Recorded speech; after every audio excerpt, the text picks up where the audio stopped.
Hey everyone, it's Crispy Patty here.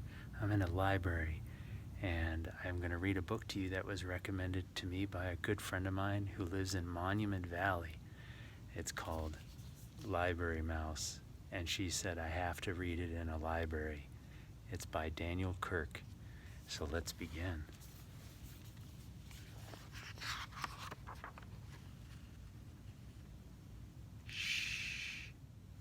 For my friends at the Glen Ridge Library, the kids at Glen Acres School, and all the librarians and teachers whose joy it is to help us discover a world of imagination through reading and writing. Sam was a library mouse. His home was in a little hole in the wall behind the children's reference books, and he thought that life was very good indeed. Yeah, he's got a little spoon, looks like a couple of varieties of cheese, and a little acorn for a bowl there.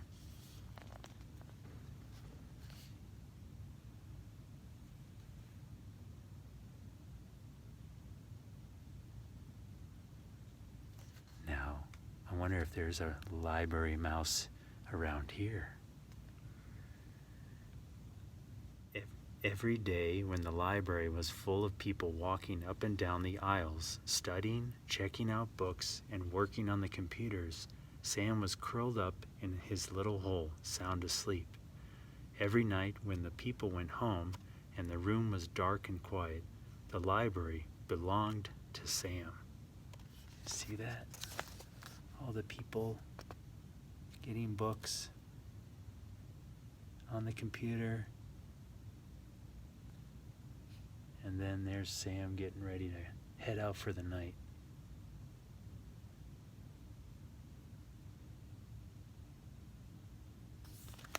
And every night, Sam read and he read and he read. Sam read books. Sam read picture books and chapter books. He read biographies and poetry, cookbooks and sport books, fairy tales and ghost stories, and mysteries by the dozen.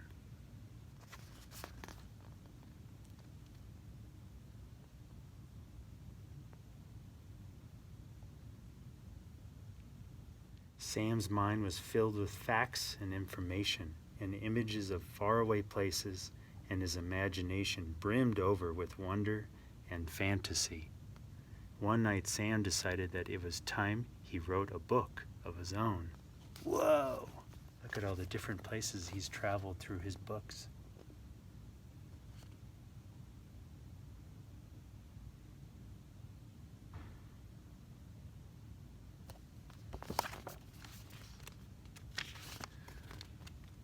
Sam folded over some little squares of paper he took from the librarian's desk to make the pages.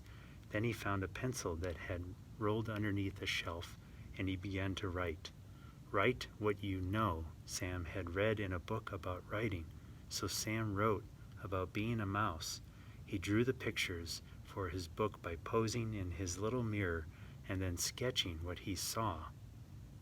Huh. He's wearing that acorn as a hat.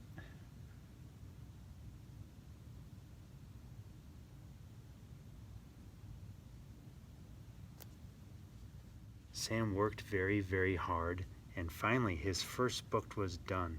He called it Squeak, A Mouse's Life, and he wrote on the cover words and pictures by Sam. He went to the autobiography section of the library, and he tucked his first book onto the shelf. Then he went back to his little hole in the wall and he waited.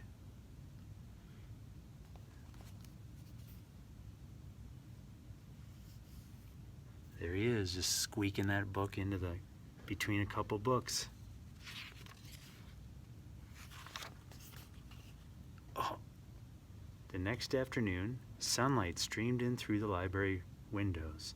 "What's this?" asked a girl whose teacher had sent her to the library to do a book report. "I've never seen anything like this before," said the librarian, and she put Squeak, A Mouse's Life, on her desk.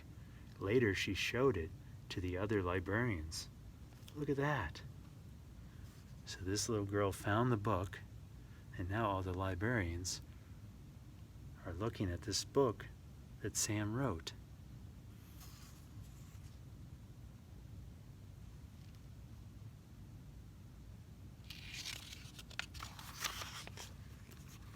Sam decided to write another book. It was called The Lonely Cheese, and working on the book made him feel very hungry. It was a good thing that he always found so many crumbs to eat by the trash basket in the hallway. When he had finished the illustrations, Sam scurried to the picture book section and proudly placed his latest book on the shelf. Then he went back to his little hole in the wall and waited.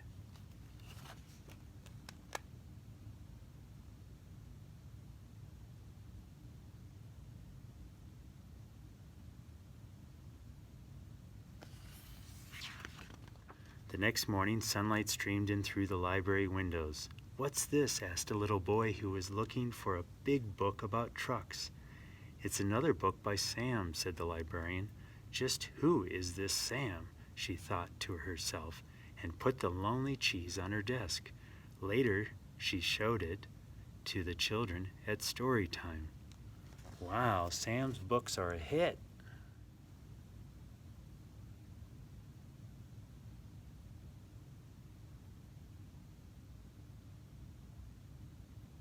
Sam decided to write a chapter book. It was called The Mystery of Mouse Mansion, and it gave Sam goosebumps when he wrote down the scary parts. The full moon was shining down through the windows of the darkened library when Sam crept over to the mystery section and sneakily placed his book on the shelf. Then he went back to his little hole in the wall and waited. Oh, look at that.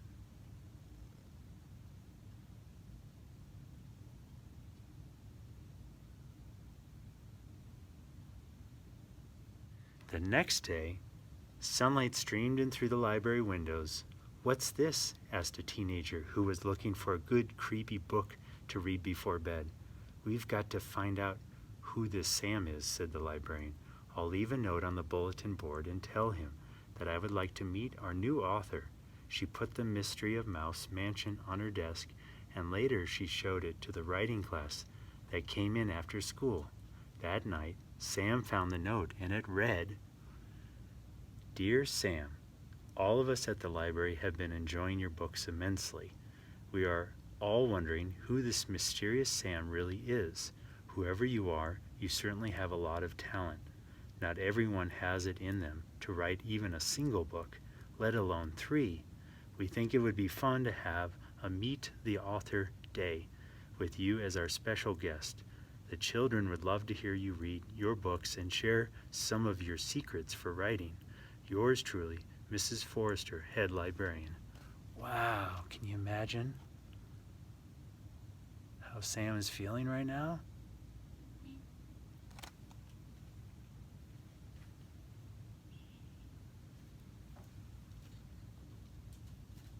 Is that a mouse?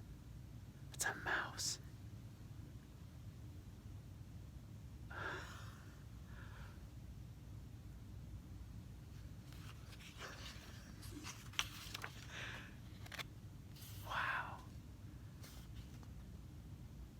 Sam felt very nervous. He was happy that the children at the library liked his books. He was flattered that they wanted to meet him. But mice, as a rule, are very shy when it comes to meeting people. That's probably what that mouse down there is, shy. Sam could not understand why people thought that writing and making up stories was so hard. If only they could try, they might find out that writing was really lots of fun. Sam had no idea. He went to the librarian's desk and got some supplies. All night long he wrote and drew and snipped and folded and stapled his little rectangles of paper into mouse-sized books.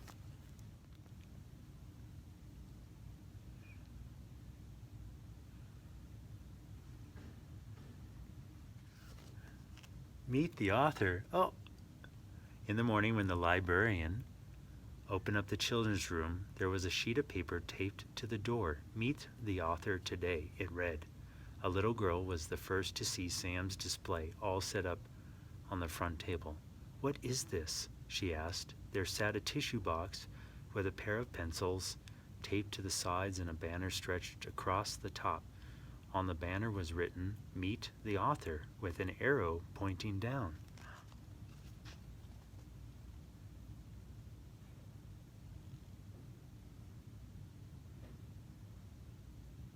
The girl bent over to look in the empty tissue box. "Oh," she said in surprise, for there at the bottom of the box lay Sam's little mirror, and in the mirror the little girl saw her own smiling face up at her.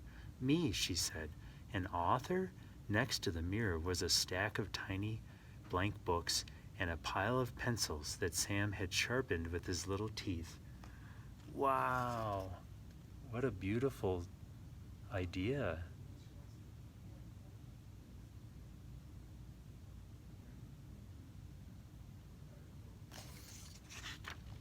All that day and for many more thereafter, people came to the little display to meet the author. Soon there was a whole shelf full of books written and illustrated by people who had never written a book before, telling stories that had never been told.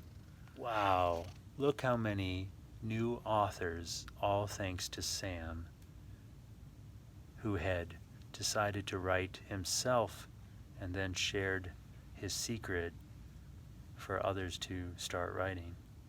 And it made it that easy. Look at them. And look at all those books on the shelves.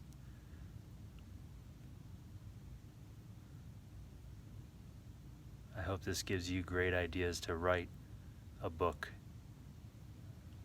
and share your story.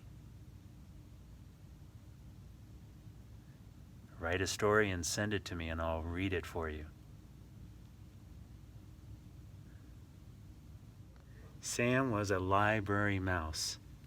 His home was in a little hole in the wall behind the children's reference books. All that night, Sam sat in his hole, thinking and thinking about the next book he would write. Would it be a mystery, an adventure, a funny book, a true story? There were so many stories to tell. Aha, he thought, I'll just have to write one of each. Sam picked up his pencil and got to work.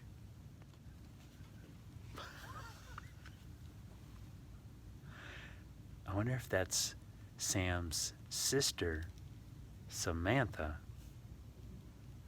Oh, remember, mice are shy.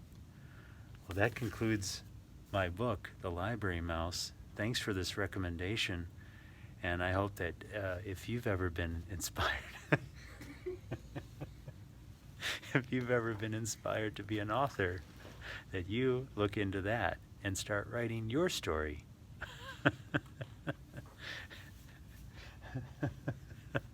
Thanks, and we'll see you later. This is Crispy Patty and Samantha the Library Mouse of Springdale.